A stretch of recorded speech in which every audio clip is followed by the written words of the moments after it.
Welcome back. The race for governor will ramp up after the holidays, but even before that, a few more Democrats may jump in the race in the coming days, adding to the handful who've already entered the race alongside the two Republicans. J.R. Ross is editor of our editorial partner, WisPolitics. He joins us now. J.R., good to see you. Thanks for having me. Let's start with the Democratic side and these two potential candidates that there's a lot of talk about that may still get in, Mandela Barnes and Joel Brennan. What do we know about the timeline, if and when these guys are going to enter the race? Mandela, the expectation is it's going to be sooner rather than later. And that's been kind of the talk for ever since basically Josh Kalsi wasn't going to run. It became, when will Mandela get in? So we're pretty confident that he is going to, maybe even the week after Thanksgiving, be making an announcement. With Brennan, a little more uncertainty, but there's also a vibe in Madison of, look, if you're doing these media hits and going around talk reporters about why you want to run for governor, you are probably going to run for governor. The question for Joel is, where does he fit in this kind of very crowded primary? What's his lane going to be if he gets in? So on the Republican side, you've got Tom Tiffany and Josh Schoemann in the race so far. Is that how you anticipate this is going to stay? Well, Tiffany is a clear front runner. I mean, there's no two ways about that. He's just got better name ID. He's got a lot of buzz from certain conservative circles. But you keep hearing this undercurrent of, is there somebody better? Really, it's incumbent upon Tom Tiffany to show all these kind of naysayers or doubters that he's the guy, that he can raise the money to be competitive. So we'll get finance reports in mid-January. That is Tiffany's chance to show, hey, I can raise the money.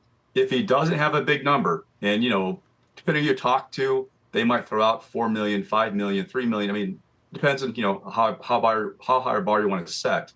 But until he proves number-wise he can raise the money, you're going to hear Tim Michael's name or Eric Hovde's name, as others who are kind of floating out there as, well, might they get in? Might they find an alternative? And if you're a wealthy candidate like a Michaels, for example, you can kind of take until the spring and say, I want to see how this thing's developing. But really the vibe is Tiffany is a front runner, but he's got to seal that deal and prove to people nobody else should get in this race. If Mandela does get in the coming days, there's this thought that he would become the front runner on the Democratic side, but then we've also seen these articles of Democrats, some unnamed sources saying they don't want him to run. What does he do to this race if and when he does get in? Definitely has name ID, definitely has a fundraising list from 2022, ran for U.S. Senate. And his campaign in 22 is kind of like this political Rorschach test for people in Madison of, is it a solid foundation because he raised so much money? He only lost by 20-some thousand votes to an incumbent, that he's got a platform to run again? Or is it that he came that close but couldn't seal a deal against an unpopular incumbent, Ron Johnson? So he has a name ID. People know who he is in the Democratic primary, but are they still happy with that brand, right?